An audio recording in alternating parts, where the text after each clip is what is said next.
came into my head. Piece of my dad's advice, it came into my head.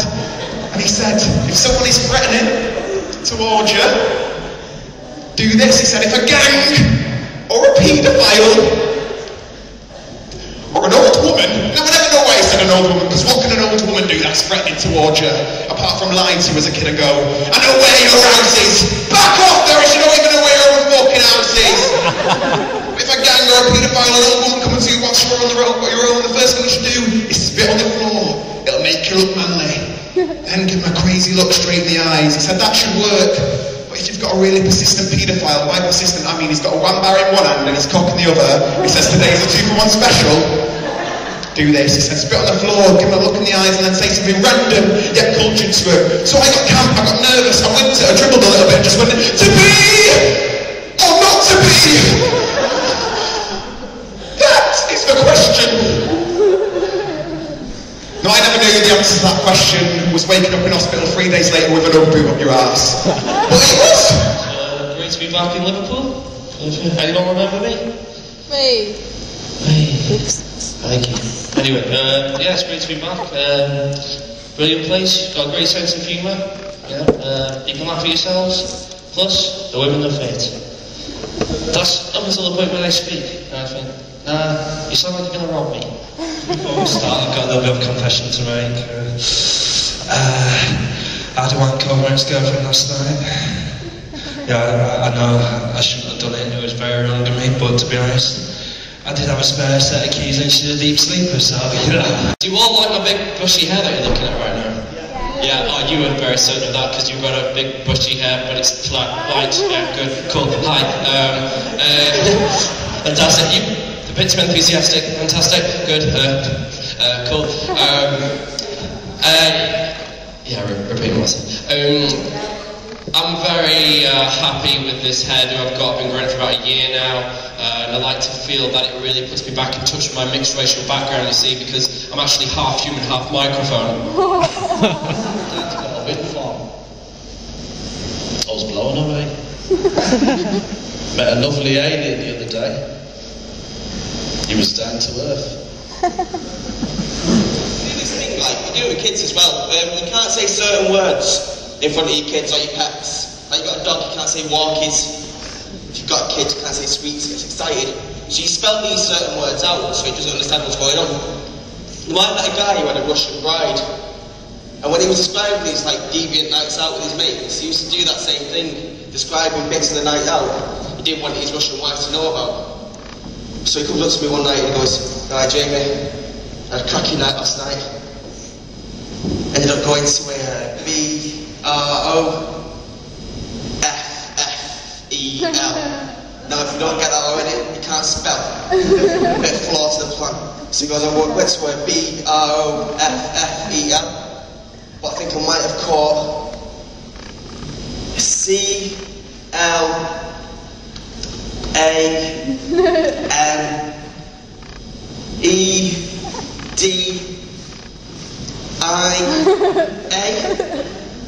Now she turns to him, no sense of irony, and just goes, I think you'll find it spelled C-H-L-A-M-Y-D-I-A. And you caught it off me. I'm the kind of person that will plan a phone call. You know what I mean? I'll start, you know, I'm getting really nervous. Like when I make a phone call, so I'll start writing out like a script and stuff, you know. I think I'll say hello. It's good, right? Yeah? Nice and simple. I'll say hello, and then hopefully if the answer, they'll say hello back. You know, it's good, I've got a rhythm, it's a conversation, right? And then I'll say, how are you? You know, I won't care, it's polite to say. You know, so I'll say, how are you? And a mate told me, he said, Pete, you really don't need to plan that much to phone in the radio station. They've got a listening option, fine.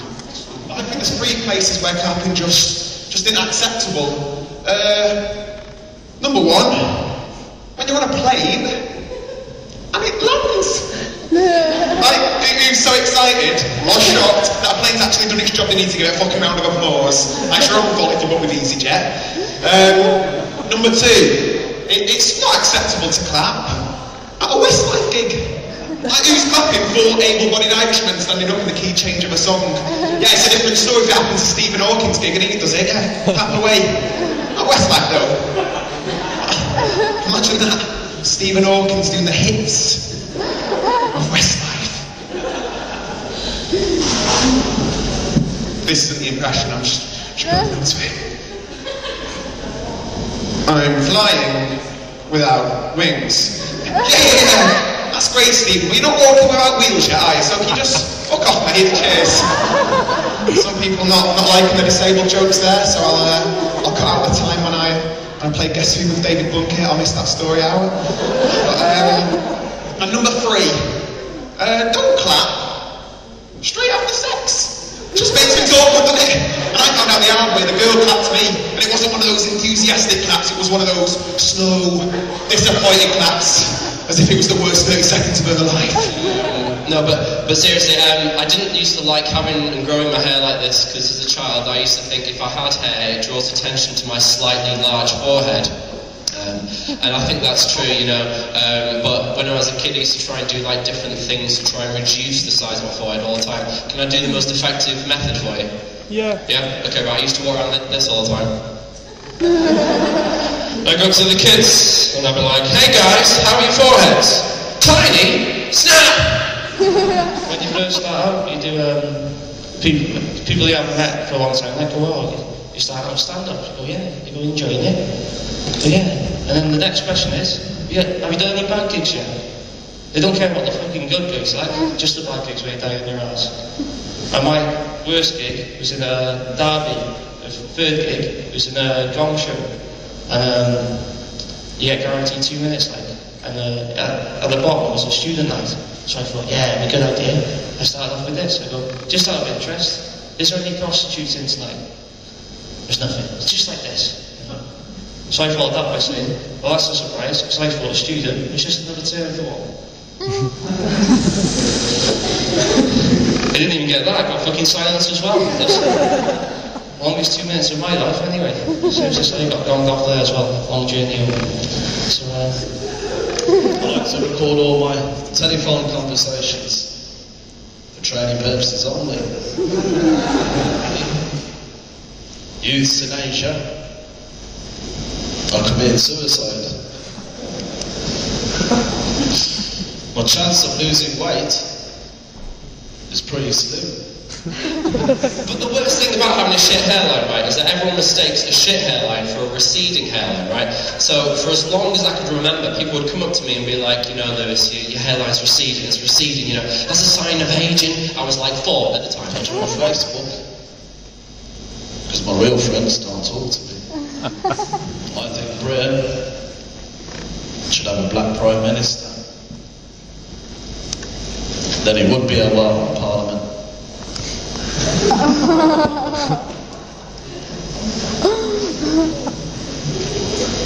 In 2003, I was in my garden and something caught the corner of my eye. It was an oval-shaped object and it was bronze in colour. I could see some weird writing on it. It was hovering just above my house. There was no sound. So I turned to my brother and said to him, where the fuck did you get this weed from?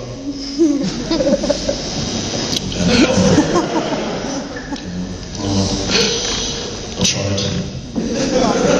Playing squash with my dad or something, and I was about 8 years old, and we were in the changing rooms. My dad was in the shower and I was in the locker room, and I had one of those magical kiddie light bulb moments. You know when a child sees the most amazing opportunity in the most mundane thing? I was staring at a locker and I just thought, I can fucking fit inside that. Right, and I did. And my plan was to wait for my dad to come out, wait for him to get all relaxed, you know, and naked and all that, and I was going to jump out and scare the shit out of him, right? So I hid inside it for about a minute. I opened it slightly. I saw he was there, but it wasn't relaxing. It wasn't relaxing, so I closed it again. I waited another minute. Opened it slightly again. I realised that my dad had gone and been replaced by another naked middle-aged man. Right, and I was about 8 years old. I couldn't just sit it out, wait for that guy to go and join up with my dad. I needed him there and then, because my dad was my guardian, my parent, so I left there and then, yeah. And you know those moments which are so embarrassing, the only way you can deal with it is by pretending it didn't happen. That's exactly what I did. I got out, saw him, and I went, "You're right, mate," and then walked off. You should have seen the look on this guy's face as this half-naked, anorexic-looking black kid emerges out of a locker. It was like The Lion, the Witch and the Wardrobe meets illegal immigration. I want to tell you a little bit of a story. I was out with my auntie and my uncle and my baby cousin Rachel, who's 6 months old, still being pushed around in the pram. Lazy bitch. Anyway. But we were walking through town centre and basically this woman out of the crowd and nowhere just like runs, wild eyes, dives in front of the pram and is like, in a high-pitched baby voice, look at the baby, it's so fat. With its fat arms, its fat legs. Oh, the baby just so fat. And I thought to myself, whoa, you've just called my baby because I'm fat, what's happening here? But then I thought to myself, what would have actually happened if she didn't use those baby voices? Like, it'd be like, look at the baby. It's fat. It's fat arms. It's fat legs. Your baby's fucking fat.